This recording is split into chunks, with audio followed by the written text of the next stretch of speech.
Welcome to the deep dive. Today, we're zeroing in on something pretty fundamental: what parents hope for their kids' education. Mhm. And the usual story, it's that high parental hopes are just a major plus, a driver for success. Right. That's definitely the common wisdom. Yeah. Yeah, You hear it all the time. Encourage kids to aim high academically. That's one of the best things a parent can do. exactly. But what if that's not quite the whole story? Mhm. What if those really good intentions can sometimes lead to, well, unintended problems? Right. That's what we're digging into today. You, our listener, you actually shared a really thought-provoking study that looks closely at this, at parental aspirations and expectations, and it suggests some things that honestly might surprise you. Yeah. The study we're focusing on is titled Too Much of a Good Thing Might Be Bad: The Double-Edged Sword of Parental Aspirations and the Adverse Effects of Aspiration Expectation Gaps. It's from Educational Psychology Review. And it's based on a really large nationally representative group of high school students in the U.S.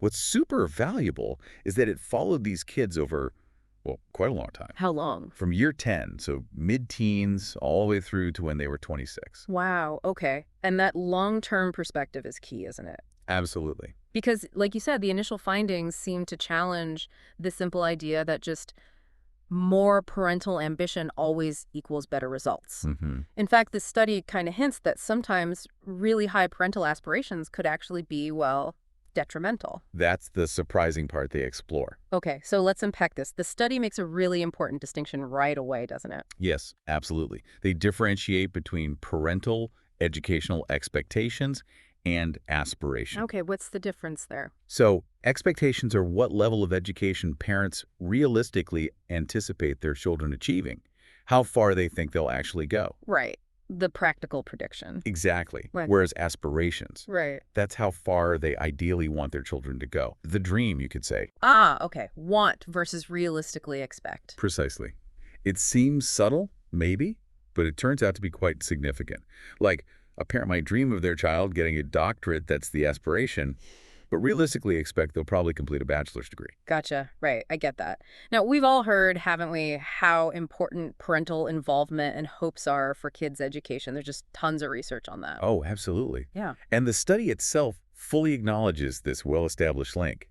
They even mention several key meta-analyses. Like who? uh, Fan and Chen, Pinkwart and Ebling, Janes. They all generally show these positive connections between parental expectations and aspirations and, good academic outcomes. Okay. Even Hattie's huge overview of meta-analyses points to parental aspirations and expectations having a pretty notable link to achievement, looking at the home environment factors. So before this study, the general understanding was basically higher parental hopes, good thing, full stop. Pretty much, yeah. Yeah. That was the prevailing view.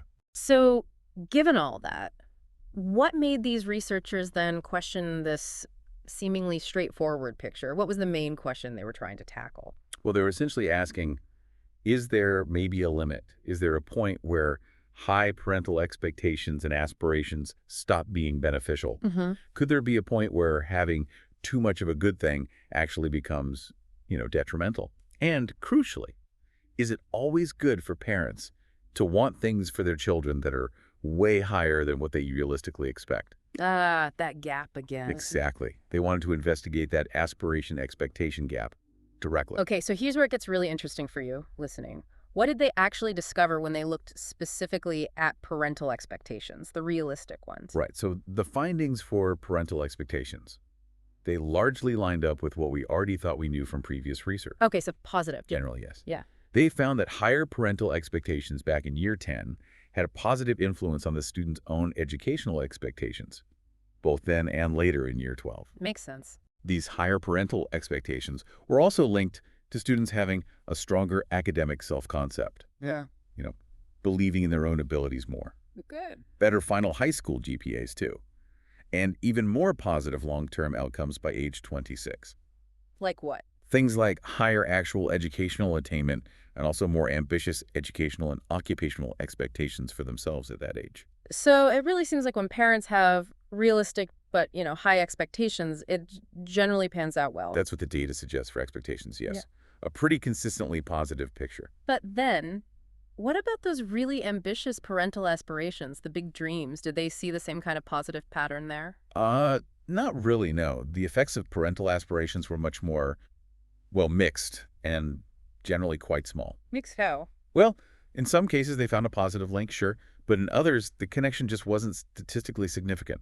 And interestingly, in some surprising cases, particularly when looking at those long-term outcomes at age 26, they even saw hints of negative effects. Negative. From high aspirations. Hints of it, yeah. So this is where our sort of conventional understanding starts to get a bit more complicated for you. Definitely. And this leads us, I guess, to what seems like the real core of the study, this idea of the aspiration expectation gap. Can you explain exactly what that is again and what they found? Yeah, so the aspiration expectation gap is simply the difference, right, between the level of education a parent wants their child to reach, aspiration, and the level they actually expect them to reach, expectation. Okay. The size of that difference. Exactly. And the most striking finding, really the headline finding, was that a larger gap, it negatively predicted all the outcomes they measured. All of them. Seriously. Yeah. Students' own expectations of their academic self-concept, their GPA, and those long-term educational and occupational achievements at age 26 we just talked about, all negatively affected by a bigger gap. Wow. So the real aha moment here is that just wanting your child to achieve the absolute stars without a sort of grounded belief they can actually get there, that can backfire. It looks that way, yes. But that flies in the face of so much of what we hear, doesn't it? It totally does. You'd think just having those huge hopes, even if they seem a bit of a stretch, would still be this powerful motivator. Yeah. So why? Why would that gap between wanting and expecting be so detrimental? Did the study dig into the why? Is it like a psychological thing? They suggest it links strongly to psychology, yes. They draw on something called control value theory. Okay. It was developed by Pickron. And the core idea there is that when people see a really big difference between what they want or what's wanted for them, Like the parent's aspiration. right, and their perceived ability to actually get there, which is linked to the parent's expectation, Yeah.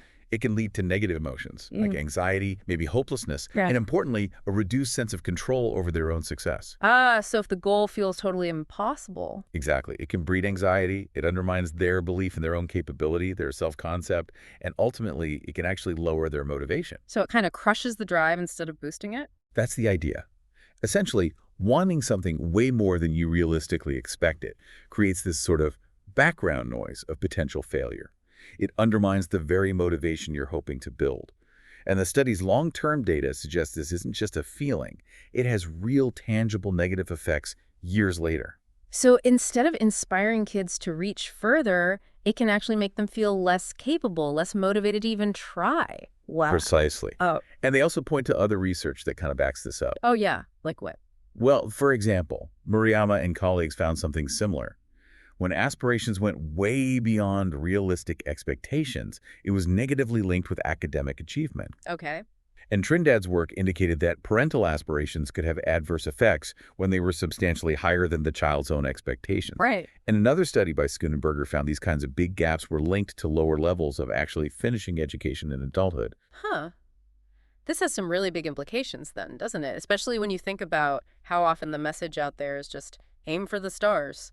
You know, dream big, no matter what. Absolutely. What about, like, educational policy? It feels like so many programs are focused on trying to raise aspirations, particularly maybe for students from disadvantaged backgrounds. You've hit on a really critical point there.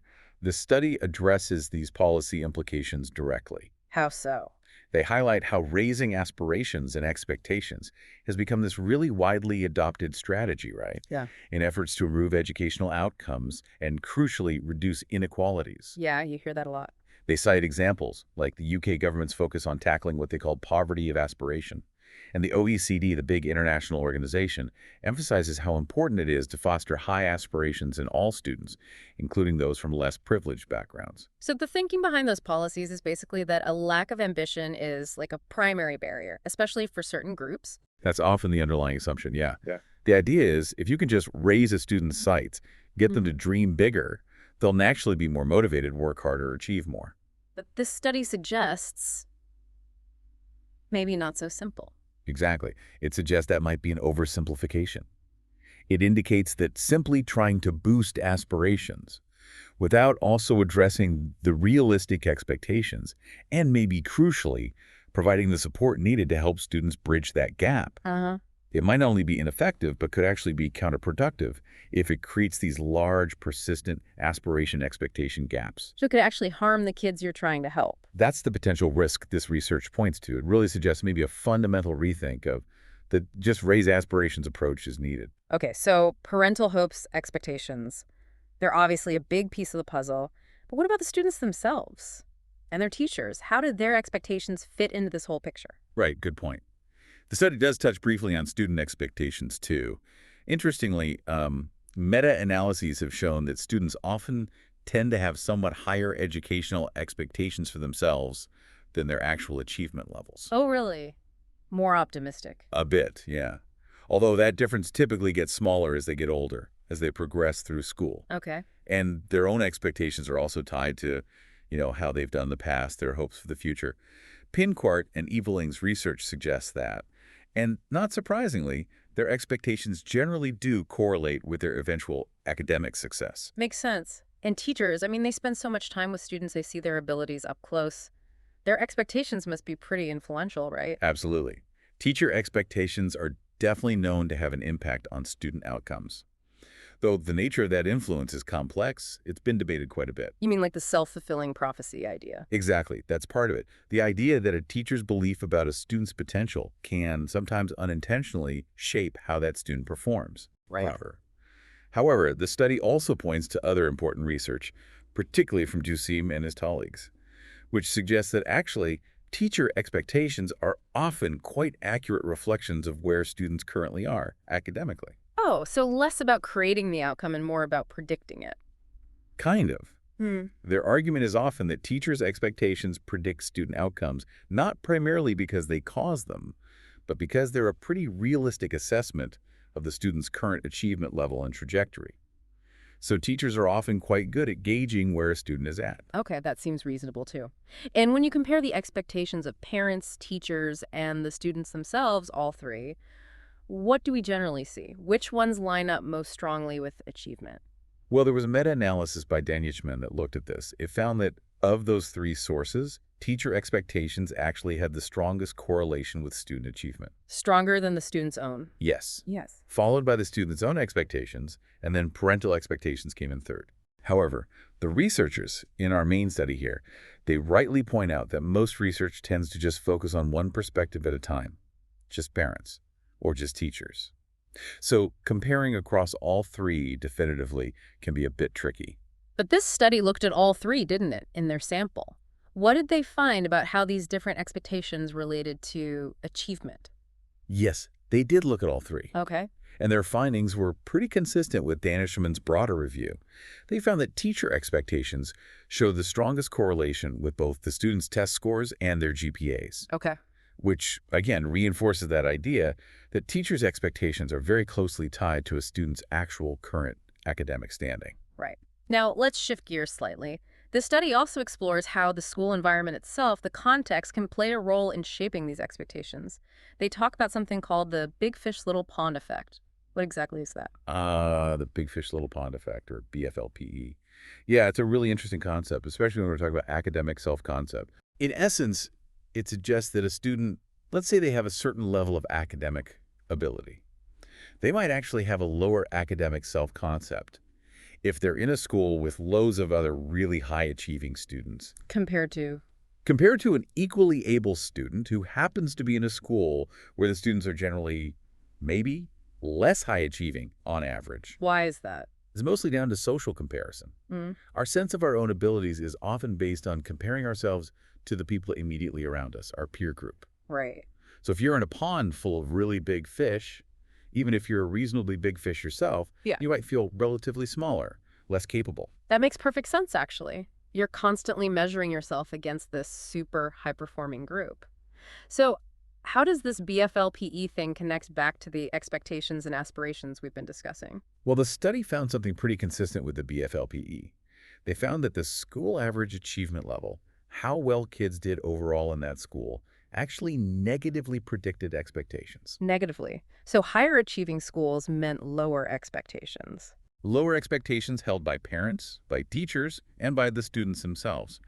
And it also negatively predicted parent aspirations. Wow, that's counterintuitive. You'd think being around high achievers would raise everyone's sights. You might think so, but this effect suggests otherwise.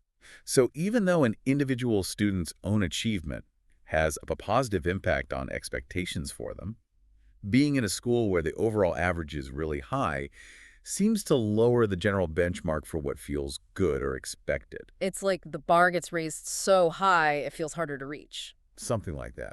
Or maybe even capable students just feel less accomplished in comparison to the very top performers in that environment. It adjusts everyone's perspective downwards, relatively speaking. That's a really interesting dynamic. So does that mean parents who are, really striving to get their kids into the most academically selective, high-flying schools, they might inadvertently be contributing to lower expectations, maybe even a lower academic self-concept for their child, even if the kid is actually doing well? That's a potential consequence that this study and the BFLPE research more broadly highlights. Yes, it's a tricky balance. Yeah. They even brought up some intriguing, though maybe a bit controversial, findings from earlier research by Gullner and colleagues, which their own study seems to support. What did that suggest? It suggested that the kind of optimal school environment, maybe, might be one with a high socioeconomic status, good resources, engaged families, etc., but only moderate average achievement levels. High SES, but medium achievement. Why? The idea is students benefit from the positive social and resource aspects of a high SES school, but they avoid the potentially negative social comparison effects that BFLPE that comes with being in a school where absolutely everyone is exceptionally high achieving. Huh. So the takeaway for you listening as maybe a parent choosing a school isn't just about aiming for the place with the absolute highest test scores. There might be this trade-off. Exactly. A trade-off to consider in terms of how your child perceives their own abilities and what expectations end up being set for them by themselves and others. It paints a much more nuanced picture than just chasing school rankings. Definitely more nuanced. Now, the study also briefly touched on this idea of a Goldilocks effect, right? Not too little, not too much, just right. What were they looking at there? Yeah, the Goldilocks effect. It's this idea you see in various fields that, for many things, there might be an optimal level. Too little is bad, too much is also bad, but there's a sweet spot in the middle. Like porridge temperature. Exactly like porridge temperature. So the researchers were exploring whether this might apply to educational expectations and aspirations. Maybe there's a level that's just right for maximizing good outcomes. Okay. And did they find support for that? Is there a just right level of parental hope? Interestingly, Hmm. no, not really. Their findings didn't provide strong support for that kind of nonlinear or curvilinear relationship. So it wasn't like an upside-down U shape. Not clearly, no. For the most part, the effects they observed seemed largely linear. Generally, higher parental expectations tended to be associated with better outcomes within reasonable limits, obviously. Just aspirations. Aspirations were weaker and mixed, as we said. But the negative effects they really highlighted seemed more strongly linked to that gap between aspirations and expectations, rather than hitting some specific too high level of aspirations or expectations on their own. So maybe the just right isn't about the level itself, but about the balance. That's possibly a better way to think about it, yeah. Maybe the just right involves keeping aspirations and expectations reasonably aligned. But even then, their analysis didn't reveal a clear nonlinear pattern for the gap either. It seemed like the bigger the gap, the worse the outcomes, more or less linearly. Okay, so to try and bring this all together for you, our listener, what are the really key takeaways from this whole deep dive? What are the most important things to keep in mind from this research? Okay, I think, firstly, that distinction we started with between aspirations, what you want, and realistic expectations, what you genuinely believe is achievable, that's absolutely crucial. Not the same thing? Not the same thing at all. And it's not enough to just have those high hopes, the aspirations. Those hopes need to be kind of grounded in a realistic understanding of your child's abilities, sure, but also their effort, the resources available, the support systems. The whole picture. The whole realistic picture, yeah. And that gap we keep coming back to, the difference between the wanting and the expecting. That's probably the most critical point for you to consider. A significant gap between aspirations and expectations. It just seems to have this consistently negative impact across a whole range of really important outcomes. And it can actually undermine motivation. Yes, it can undermine motivation, their belief in themselves, that self-concept, and ultimately their actual academic progress and even later life outcomes. So the focus shouldn't just be on pushing for the absolute highest possible outcome, like regardless of whether it aligns with reality. Exactly. There needs to be a balance. Just focusing on raising aspirations without also nurturing realistic expectations, and importantly, providing the support to help bridge whatever gap exists. Yeah. That could be a misdirected effort, potentially even harmful, as this study suggests. Okay. And finally, that school environment piece, the big fish, little pond effect, it sounds like where a child goes to school can affect expectations in ways maybe we don't always fully realize. Yes, definitely. The average achievement level within a school, that social comparison aspect, it can subtly shape the expectations held by everyone involved, students, parents, even teachers. It's just a valuable reminder that it's not only about your child's individual abilities and efforts. Right. The context of their learning environment also matters. It influences how success and expectations are perceived. So, wrapping up, the most surprising and maybe the most actionable insight for you, it seems to be this potential downside. The downside of those really, really high parental aspirations when they get detached from a realistic sense of what's achievable. It's definitely a much more nuanced picture than the simple advice to just always dream big. Precisely. This research offers a more complex and I think ultimately more helpful perspective. It cautions against those maybe overly simplistic approaches to trying to foster educational success. So here's a final thought for you to chew on. Considering these findings, what adjustments might you think about, in how you approach your own educational goals for young people or how you talk about them with others?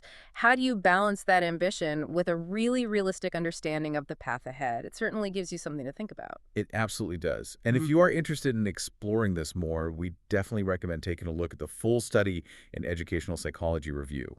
There's also a lot of other fascinating research out there in educational psychology looking into the power and sometimes the pitfalls of expectations.